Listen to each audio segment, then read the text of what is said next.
Теманы ауыл сулышы сәхифәсе белән дәвам итәбез. Биредә ауыл хезмәтчәннәре, алар җитештергән продукция гомумән республикабызны азык-төлек белән тәэмин итүчеләр турында сөйләрбез. Бу атна яңгырлы булса да, узган атнада һава торышы кыр эшләренә комачауламады диярлек. Буа районында көзге бодай, борчак, арпа җыю эшләре бара. Янбулат авыл хуҗалыгы җитештерү кооперативының Тенкәш бүлекчәсендә игенчеләр көзге бодай суктыру белән мәшгуль. Тенкәш бүлекчәсенең уҗым бодае басуы комбайннар гөрелтесенә күмелгән. Кыр караплары бункерлардан бөртеклеләрне озатып кына тора. Аларның берсен механизатор Дмитрий Тайгин иярләгән. Чык кибү белән эшкә керешәбез. Кичке тугызларсыз туктамыйбыз ди ул. На 175 гектар поле. 75 гектарлы кырда эшлибез, 1 гектардан уңыш 37 центнерлар тирәсе чыга. Янбулат хуҗалыгында көзге бодай басулары мәйданы 450 гектардан артып китә. Июнь яңгырлары булышкан, уртача уңыш 30 центнердан артык чыга. Моннан тыш Янбулат игенчеләре алдында башка культураларны да югалтуларсыз җыеп алу бурычы тора. У нас озимая пшеница на площади 450 гектаров. Уҗым культуралары 430 гектар, шул кадәр үк диярлек арпа, язгы бодай 70 гектардан күбрәк мәйданда игелде. Сүз уңайыннан район буенча тулайым алганда барлыгы иген культуралары 56 000 гектар мәйданны били. Шуның 9 000-нан артык гектарында ашлык җыеп алынган инде. 27 000 тоннадан күбрәк бертик суктырылган. Уртача уңыш 30 центнерга якын. Йодрык кадәрле йомры бәрәңге. Буа районының Аксу авылында инде бәрәңге алырга да керешкәннәр. Илсур Юсупов фермер хуҗалыгында икенче игмәк уңышын җыярга керештеләр. Иртә һәм уртача өлгерә торган әлеге сортларны май башында утырткан булган. Әле быел азрак соңардык та ди хуҗалар. Трактор җир өстенә чыгарган бәрәңгеләрне тиз арада җыеп алырга булышучылар көндәлек туплана. Укучылардан, студентлардан, туганнардан.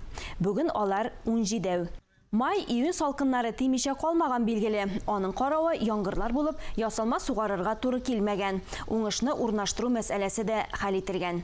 Моннан тыш Юсуповларның бәрәңгесе балалар бакчаларына да озатыла.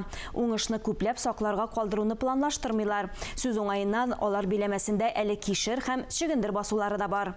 Һава шартлары гына уңышны җыеп алырга мөмкинлек бирсен иде диялар. Агроактив хуҗалыгында 40 көне үтте. Биредә республиканың төрле районнарыннан килгән 50-гә якын авыл хуҗалыгы белгечләре катнашты. Алар үсемлекләрне корткычлардан саклаучы препаратлар һәм орлыклар җитештерүче оешманың эш тәҗрибәсен өйрәнде. Агроактив замана белән бергә атлаучы яңалыкка омтылучы хуҗалык. Биредә мул уңыш җыеп алуның серләрен яхшы белеп, заманча технологияларга таянып эшлиләр.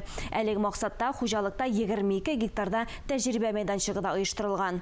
Биредә үсемлекләрне корткычлардан саклаучы төрле технологияларга таянып, төрле культуралар чәчелгән. Бу площадкада чәчелгән арпа, көзге бодай, язгы бодай, соя, көнбагыш, biraz кукурузлары бар.